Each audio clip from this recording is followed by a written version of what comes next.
arrintan kalluumaysiga ku saabsan iyo xaaladda dalkanagu uu ku jiro iyo dadkayagu iyo waxa aan haysano iyo sidaan uga gaajaysano waxaan rabaa marka hore inaanu mahadceliyo cid kasta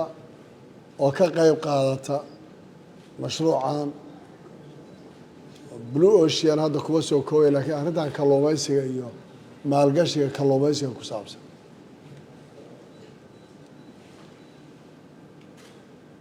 kalluunku waxaan u malaynayaa Soomaaliya waxay leedahay xeebta ugu dheer waagii hore waxaan oran jirnay xeebta ugu dheer marka laga reebo South Africa oo markaas waxyaalo kale ku sheegi jiray maanta waa waddanka labaad marka South Africa laga soo tago waddanka koowaad weeye isaga laba Soomaaliya laba ah xeebta ugu dheer waana dadka ugu yar ee ka faa'iideysan kara kalluumaysigaas iyo mashruuca xeebta intaa leeg oo noocyada ugu badan ee ugu qaalisan laga heli karayo aan ka faa'iideysanayn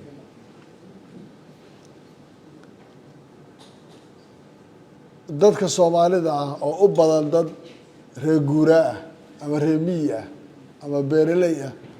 way ku yartay xataa isticmaalka kalluunka ay isticmaalayaan taasaa waxay keentay in dowladihii hore ee Soomaaliya ka jiray xilliyadii hadda dowladdii kacaanka ahayd oo kale ay suuqa laba maalmood ka dhigto in kalluunka la isticmaalo oo la joojiyo xoolaha la qalayo ee magaalooyinka lagu qalayo si kalluunka loo isticmaalo gaar ahaan magaalooyinka xeebaha iskale mashruucaasi wuxuu dhalansiiyey dadka inay wax dad badan oo ka mid yihiin kalluunka dib u bartaan waan rabaa wasaaradda hortaan barnaamijka waxaan u soo qaatay inay soo daraaseeyaan maalinta laga dhigi karo qolada usbuucii hal maalin baan ku daynay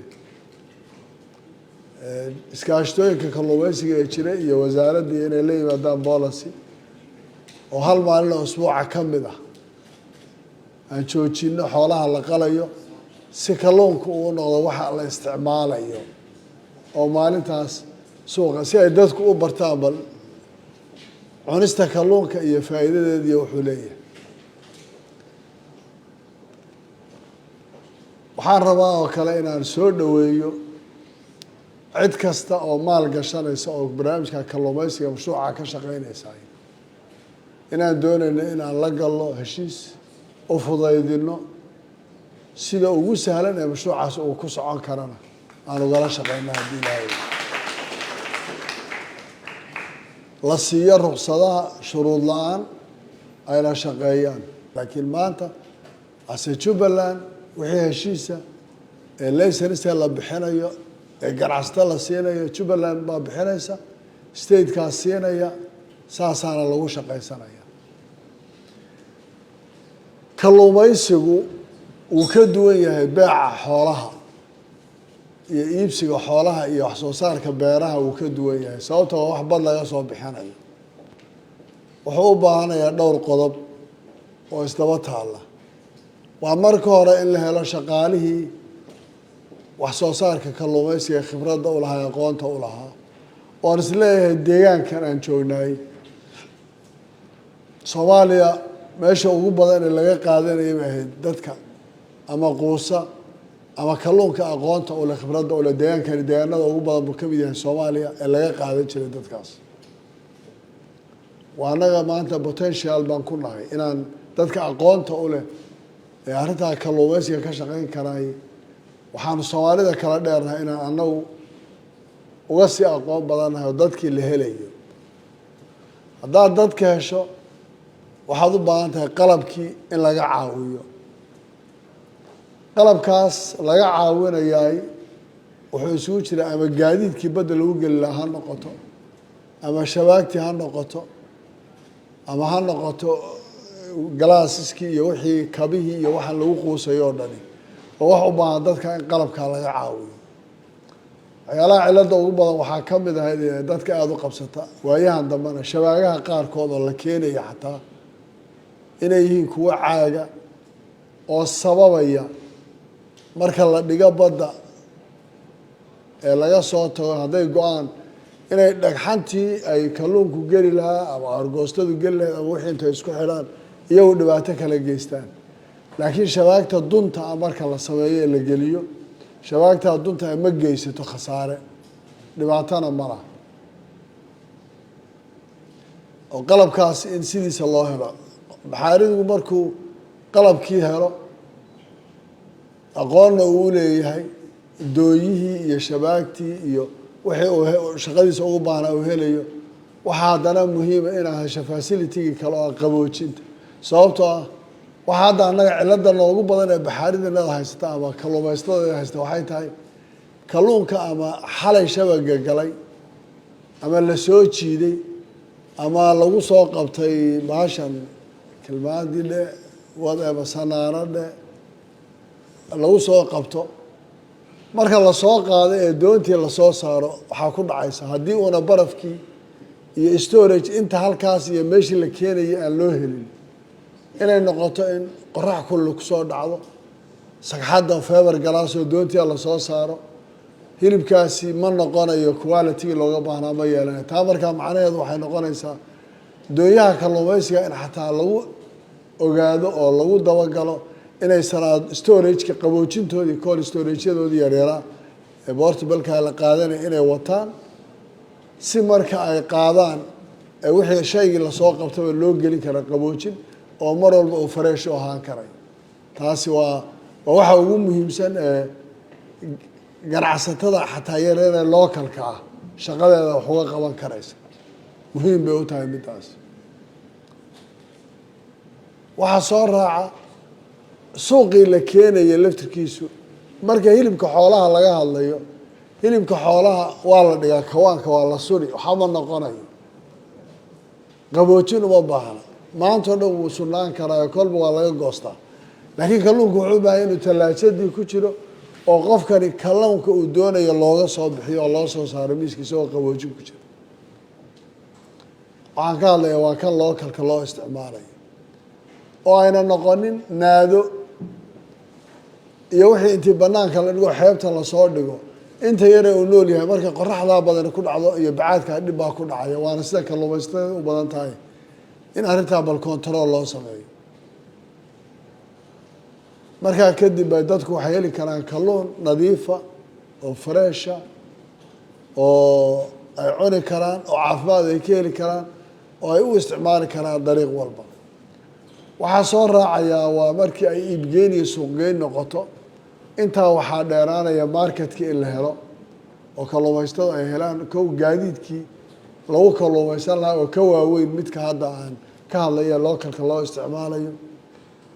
iyo suuqii in la helo suuqaas waxaa muhiim noqon markaa storageyadii in la helo kalluunka lagu ururin lahaa sababtoo mar walba qaboojin xooggan buu u baahan yahay kalluunku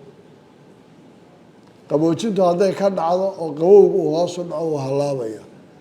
marketka iyo qaboojinta iyo gaadiidka qaadaya loogu talagalay suuqa ahaa intaa marka laysla helo dadku iyo maalgashadaha labaduba localka iyo dadka maalgashanaya intuba way faa'iidayaan waxaa saddexaysa in warshado la helo lagu diyaariyo waxaan hadda soo marayay gasacado la ii sheegay shirkado in berbere iyo lagu sameeyo ama tii laasqoray ha noqoto waan u baahannahay maanta inaan mashaariicdaas siyaalo badan uga faa'iidaysano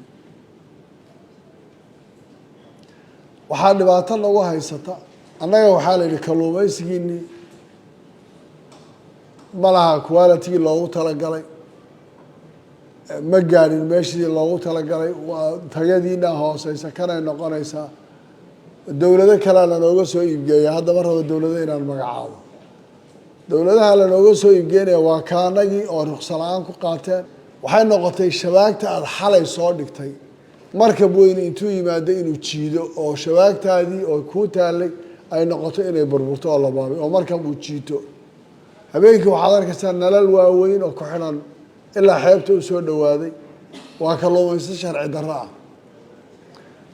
kalluumaysatadii localka ahayd marka xoolahoodii markab weyne jiidanayo shabagiisi uu la tegayo maxaa ku dhacaya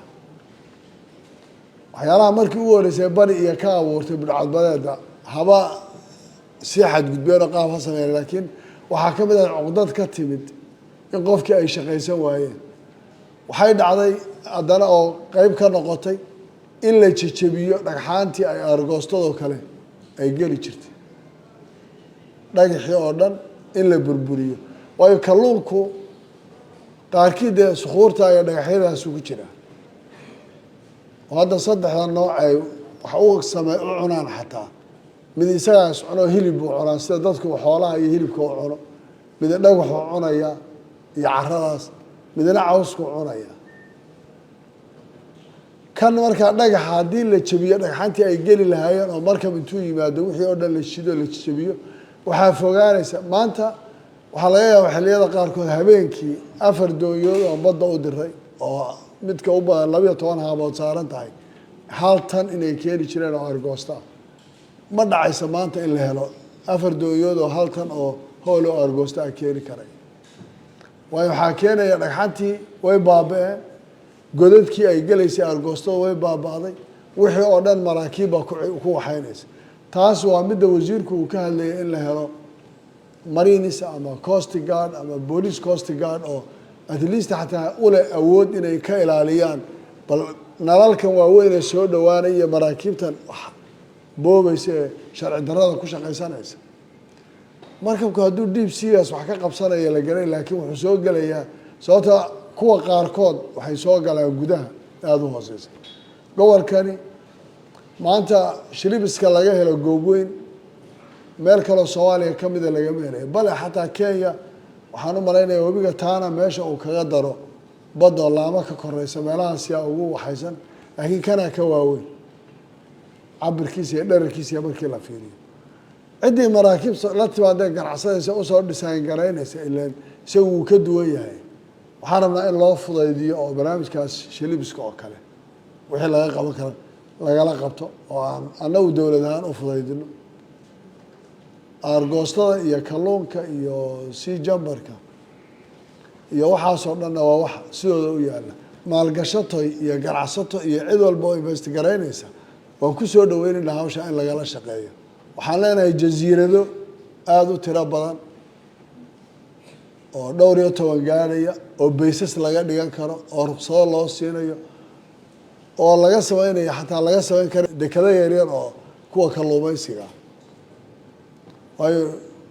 deegaankani wax badan oo faa'iido baa ku jirta marka waan rabaa inaan mar kale ku celiyo ganacsatada cid kastoo arrintaa diyaar u